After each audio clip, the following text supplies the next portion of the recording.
ലോകത്തിലെ ഏറ്റവും ചെറിയ രാജ്യമെന്ന് കേൾക്കുമ്പോൾ വത്തിക്കാനാണെന്ന് കരുതുന്നവരാണ് നമ്മളിൽ പലരും. എന്നാൽ വത്തിക്കാനേക്കാളും ചെറിയ വലിപ്പമുള്ളൊരു രാജ്യമുണ്ട്, സീൻലാൻഡ്. കടലിൽ ഉയർന്നു നിൽക്കുന്ന രണ്ട് വലിയ തൂണുകൾ, അതിനു മുകളിൽ ഒരു പ്ലാറ്റ്ഫോം. വെറും 0.004 സ്ക്വയർ കിലോമീറ്റർ മാത്രം വലിപ്പമുള്ള ഈ രാജ്യത്തിന് ഇതുവരെ രേഖപ്പെടുത്തിയതിൽ ഏറ്റവും കൂടിയ ജനസംഖ്യ 50 ആണ്. ഇത് ഔദ്യോഗികമായി പ്രിൻസിപ്പാലിറ്റി ഓഫ് സീലാൻഡ് എന്നാണ് അറിയപ്പെടുന്നത്. ഇംഗ്ലണ്ടിൽ നിന്ന് ഏകദേശം 10 കിലോമീറ്റർ മാത്രം അകലെയാണ് ഈ രാജ്യം. അന്താരാഷ്ട്ര നിയമങ്ങൾ പ്രകാരം രാജ്യമെന്ന് അംഗീകരിക്കപ്പെട്ടിട്ടില്ലെങ്കിലും സർക്കാരും പതാകയും ദേശീയഗാനവും നാണയവും സ്റ്റാമ്പും ഒക്കെ സീൻലാൻഡിനും സ്വന്തമായുണ്ട്. രണ്ടാം ലോക മഹായുദ്ധ സമയത്ത് ജർമ്മൻ സേനയെ പ്രതിരോധിക്കാൻ ബ്രിട്ടീഷ് സൈന്യം നിർമ്മിച്ച ഒരു തുറമുഖമായിരുന്നു സീൻലാൻഡ്. യുദ്ധത്തിനു ശേഷം ഉപേക്ഷിക്കപ്പെട്ട ഇവിടം 1967 സെപ്റ്റംബർ 2 ബ്രിട്ടീഷ് പൗരനായ മേജർ പാഡി റോയ് ബേസ്റ്റും കുടുംബവും അവകാശം സ്ഥാപിക്കുകയും ഇതൊരു സ്വതന്ത്ര മൈക്രോനേഷനായി പ്രഖ്യാപിക്കുകയും ചെയ്തു. അദ്ദേഹം സ്വയം സീൻലാൻഡിലെ രാജകുമാരൻ റോയ് എന്ന് നാമകരണം ചെയ്യുകയും സ്വന്തമായി പാസ്പോർട്ടുകളും സ്റ്റാമ്പുകളും പുറത്തിറക്കുകയും ചെയ്തു.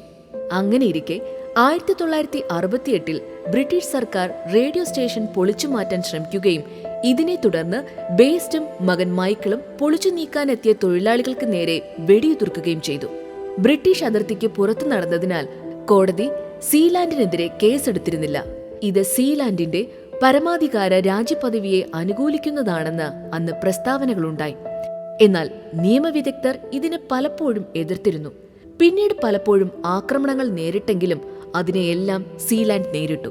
പിന്നീട് 2012 റോയ് രാജകുമാരന്റെ മരണത്തിനു ശേഷം അദ്ദേഹത്തിന്റെ മകൻ മൈക്കിൾ സീലാൻഡിന്റെ രാജകുമാരനാവുകയായിരുന്നു. സീലാൻഡിന് ഒരു രാജ്യത്തിന്റെ തന്നെ പോലെ അതിൻ്റെതായ ഭരണഘടന, പതാക, ദേശീയഗാനം, പാസ്പോർട്ടുകൾ, സ്റ്റാമ്പുകൾ എല്ലാം ഉണ്ട്. ചെറിയ രാജ്യമാണെങ്കിൽ പോലും സീലാൻഡ് ഡിജിറ്റൽ മാറ്റങ്ങളും വളർച്ചയും ഇതിനോടകം തന്നെ സ്വീകരിച്ചിട്ടുണ്ട്. സീൻലാൻഡിന്റെ ഘടന വളരെ വ്യത്യസ്തമാണ്. ഇതിന്റെ പ്ലാറ്റ്ഫോമിന് ഏകദേശം 4000 ചതുരശ്ര അടിയാണുള്ളത്. ഒരു ഡെക്കിൽ വലിയ 2 ടവറുകൾ ബന്ധിപ്പിച്ചുകൊണ്ടാണ് സീലാൻഡ് നിർമ്മിച്ചിരിക്കുന്നത്. താമസ സൗകര്യങ്ങൾ, പവർ ജനറേറ്റർ തുടങ്ങി നിരവധി അടിസ്ഥാന സൗകര്യങ്ങൾ ഇവിടെ ലഭ്യമാണ്. സീലാൻഡിലെ ജനസംഖ്യയും എടുത്തു പറയേണ്ട ഒന്നാണ്.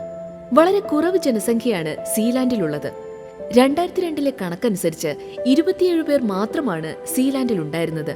സീലാൻഡിന്റെ സമ്പദ് വ്യവസ്ഥയുടെ നട്ടെല്ല് രാജ്യത്തിന്റെ നാണയങ്ങളും സ്റ്റാമ്പുകളും ഇഷ്യൂ ചെയ്യുന്നതിലും വിനോദസഞ്ചാരത്തിലും സീലാൻഡ് തീം മർച്ചൻഡൈസ് ചെയ്യുന്നതിലുമൊക്കെയാണ്.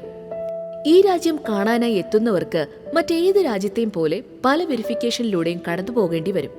ഇംഗ്ലീഷാണ് ഇവിടുത്തെ ഭാഷ. സീലാൻഡ് ഡോളറാണ് കറൻസി. പ്രാദേശികമായി മാത്രം ഉപയോഗിക്കാവുന്ന കറൻസിയാണിത്. അന്താരാഷ്ട്ര തലത്തിൽ ഈ കറൻസി അംഗീകരിക്കപ്പെട്ടിട്ടില്ല. സ്വതന്ത്ര രാഷ്ട്ര അംഗീകാരത്തിനായി പോരാടുന്ന ഒരു ചെറു രാജ്യത്തിന്റെ പോരാട്ടത്തെ പല കലാകാരന്മാരും റൊമാന്റിസൈസ് ചെയ്യുകയും മറ്റു പല എഴുത്തുകാരും ചലച്ചിത്ര പ്രവർത്തകർക്കും പ്രചോദനമാവുകയും ചെയ്യുന്നുണ്ട്. പലപ്പോഴും പല ഡോക്യുമെന്ററികളുടെയും വാർത്താ ലേഖനങ്ങളുടെയും പ്രധാന വിഷയം കൂടിയാണ് ഈ ചെറുരാജ്യം. കടലിന്റെ നടുക്കുള്ള ഈ കുഞ്ഞു രാജ്യത്തിന് ദീർഘകാലത്തേക്ക് നിലനിൽക്കാൻ കഴിയുമോ ഇല്ലയോ എന്നത് ഒരു ചോദ്യമായി തന്നെ തുടരുന്നു. പ്രശ്നഭരിതമായ ചരിത്രമുണ്ടെങ്കിലും സീലാൻഡ് ഇപ്പോഴും ഒരു ജനപ്രിയ വിനോദസഞ്ചാര കേന്ദ്രമാണ്. സന്ദർശകർക്ക് പ്ലാറ്റ്ഫോമിലേക്ക് ബോട്ട് യാത്ര നടത്താനും അതിന്റെ ചരിത്രത്തെക്കുറിച്ച് മനസ്സിലാക്കാനും കഴിയും. If you like our content, please like, share and subscribe. Enable the bell icon to get the next interesting videos notification.